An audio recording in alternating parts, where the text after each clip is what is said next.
তুমি এইভাবে আমার সবসময় পাশে থেকো আমাকে। বন্ধুরা দেখো এই জিনিসটা অর্ডার দিয়েছি কেন বলো তো, যাতে ও মা ওঠো, কখন থেকে তো শুয়েই রয়েছো। আজকে খুব ঠান্ডা পড়ছে আর ব্যথাও খুব বেড়ে গেছে রে, খুব ব্যথা। আরে তুমি ওঠো না, তুমি কষ্ট করে একটু ওঠো, জানি ব্যথা বেড়ে গেছে, আর তোমার ব্যথা যাতে কম হয় তার জন্য তোমার জন্য একটা সুন্দর গিফট আছে আমার তরফ থেকে। তুমি জানো আমার হাঁটুতে ব্যথা, শিরায় শিরায় ব্যথা। হ্যাঁ বুঝতেই পারি, কারণ এখন তো শীতকাল, ব্যথাটা হবে। তুমি একটু কষ্ট করে উঠে পড়ো, তোমার জন্য একটা সুন্দর গিফট আছে। কি গিফট ব্যথার জন্য? তোমার ব্যথা দূর হবে, একটু হলেও দূর হবে, আমি এইটুকু চেষ্টা করেছি। ওঠো ওঠো। বাবা কি আনছো কি জানি, ডাক্তাররা পারে আস্তে না আস্তে ঠিক ওঠো। করতে। আস্তে আস্তে ওঠো। বন্ধুরা দেখো, আর যেহেতু শীতকাল আর বয়স্ক মানুষদের কিন্তু সবারই এই ব্যথার প্রবলেমটা হয় এই শীতকালে। আর যখন আমাদের বয়স হবে তখন নিশ্চয়ই আমাদেরও এরকম সমস্যা হবে। এখানে দিদিমা রয়েছে, দেখো দিদিমা তোমারও ব্যথা আছে? দিদিমারও ব্যথা আছে। কোথায় ব্যথা, কোমরে না হাঁটুতে? হাঁটুতে আছে, কোমরে আছে। হাঁটুতে কোমরে ব্যথা। আর মার তো সারা শরীরেই ব্যথা, সবসময় বলে অনেক কষ্ট করে কাজবাজ করে, কিন্তু এই ঠান্ডায় আরো বেশি ব্যথাটা বেড়ে গেছে। আর আমাদেরও এরপরে নিশ্চয় দেখো মা দিদিমা এদের যখন ব্যথা হচ্ছে, আমাদেরও একটু কাজ করলেই ব্যথা হয় এত অল্প বয়সে, কিন্তু যখন আরো বেশি বয়স হবে তখন তো আরো বেশি ব্যথা বাড়বে। আমি ভগবানের কাছে প্রার্থনা করি তোমাদের জন্য এরকম ব্যথা না হয়। এটা তো সবাই চায়, কিন্তু কিছু করার নেই, এখনকার দিনে সবাই ব্যথার সমস্যাটা রয়েছে। আর যেহেতু মা বাবা দিদিমা এদের বয়সটা আরো একটু বেশি, তার জন্য এদের ব্যথার সমস্যাটাও বেশি।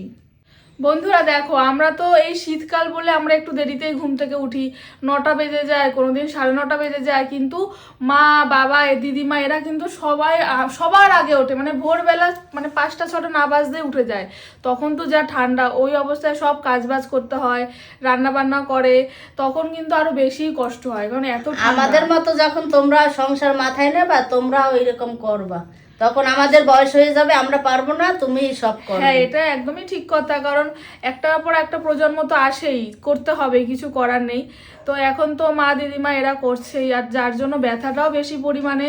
তো আমি প্রতিদিনই মা ব্যথার জন্য না জল গরম করে, না হলে ওই চাটু গরম করে সেক করে, দিদিমা করে, মা করে, তবুও মানে ব্যথায় এত কষ্ট পায়। তো তার জন্য আমি মার জন্য একটা সারপ্রাইজ এনেছি, জানি না কতটা ঠিক হবে, তবে চেষ্টা করেছি যাতে একটু হলেও আরাম পায়। তার জন্য আমি একটা অর্ডার দিয়েছি একটা জিনিস, সেটা তোমাকে দেবো। কি জিনিস? দাঁড়াও, এই দেখো, এই হলো সেই জিনিস। এটা হলো একটা হট ব্যাগ। তো এই হট ব্যাগটা অর্ডার দেওয়ার কারণ হলো, দেখো সব সময় তো সম্ভব হয় না জল গরম করা, সব সময় সম্ভব হয় না যে কোনো জিনিস গরম করে চেক করা, তার জন্য যাতে খুব তাড়াতাড়ি খুব সহজে গরম করে চেক করতে পারে। দেখো বাবা তুমি আমার জন্য এত ভাবো, তুমি এই জিনিসটা দেখো তোমার কাজে লাগে কতটা। তুমি এইভাবে আমার সবসময় পাশে থেকো আমাকে। বন্ধুরা দেখো এই জিনিসটা অর্ডার দিয়েছি কেন বলো তো, যাতে সবার সুবিধা হয় সেই জন্য বিশেষ করে।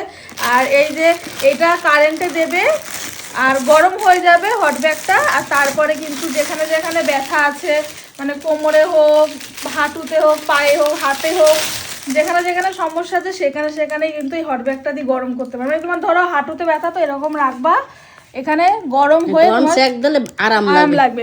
দিদিমা দিতে পারবে, বাবা দিতে পারবে, মা দিতে পারবে, এমনকি আমরাও দিতে পারবো। এটা সবার জন্য খুবই প্রয়োজনীয়। আর হট ব্যাগটা আমাদের বাড়িতে ছিল না, তো তার জন্য এনেছি। দিদিমা এখন থেকে জল গরম করতে হবে না, এটা কারেন্টে দিয়ে তুমি সেক করতে পারবা। বন্ধুরা সুমি আমার জন্য সব, আমার জন্য কেন, ওর মা বাবার জন্য, আমার জন্য, দিদিমার জন্য খুব ভাবে, এবং যখন যা দরকার এনে দেয়।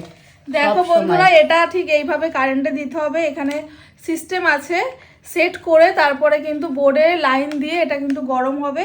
আর এটা কিন্তু সব জায়গাতে নিয়ে যাওয়াও যাবে, কোথাও যদি ঘুরতে যাওয়া হয়, অনেক সময় ঘুরতে গেলে অনেক ব্যথা ট্যাথা হয়, তখন এটা ক্যারি করে নিয়ে গেলে কিন্তু অনেক আরামদায়ক জিনিসটা। ও মা তোমার পছন্দ হয়েছে তো? পছন্দ মানে এটা যদি আমি আরাম পাই, আমার খুব পছন্দ রে। তুমি এত আমার জন্য ভাবো, সেইটাই ভাবি। এখন এটা হচ্ছে কাজে লাগলে আমাদের মানে ভালো, আমার খুশি লাগবে যে আমি অর্ডার করেছি, জিনিসটা কাজে লাগবে। আর সত্যি এটা অনেক দরকারি একটা জিনিস আমাদের। আমার পছন্দ হবে না, এখন আমার জল গরম করতে হবে না, চাটু গরম করতে হবে না, মানে যখন তখন তুমি এটা করবো না, কোমরে হোক, হাতে হোক, সব জায়গাতেই। ভালো হয়েছে, খুব ভালো হয়েছে, ভালো হয়েছে সুমি, না? খুব ভালো হয়েছে। তো বন্ধুরা তোমাদের কেমন লাগলো অবশ্যই জানিও। আর এটা একটা ছোট্ট ভিডিও করে তোমাদের সাথে শেয়ার করলাম, কারণ এই জিনিসটা সত্যি প্রয়োজনীয় জিনিস। আর যাদের বাড়িতে বয়স্করা আছেন তাদের তো বিশেষ করে বেশি প্রয়োজন। তো তার জন্য আমি এটা অর্ডার দিয়েছি, কারণ আমি দেখছিলাম মা কদিন ধরে এত কষ্ট পাচ্ছে, মানে কষ্টে মানে কান্না করে দেওয়ার মতন অবস্থা, যার জন্য আমি ভাবলাম যে কি করা যায়। তো এইটা অর্ডার দিলাম, দেখা যাক এবার কতটা ব্যথা থেকে রিমুভ হয়। চেষ্টা করবো যে এটা দিয়ে কিছুটা অন্তত ব্যথাটা আরাম পাওয়া যাবে। তো কেমন লাগলো ভিডিওটা অবশ্যই জানিও। চলো তাহলে ভিডিওটা এখানে শেষ করলাম। সবাই ভালো থেকো, সুস্থ থেকো, টাটা।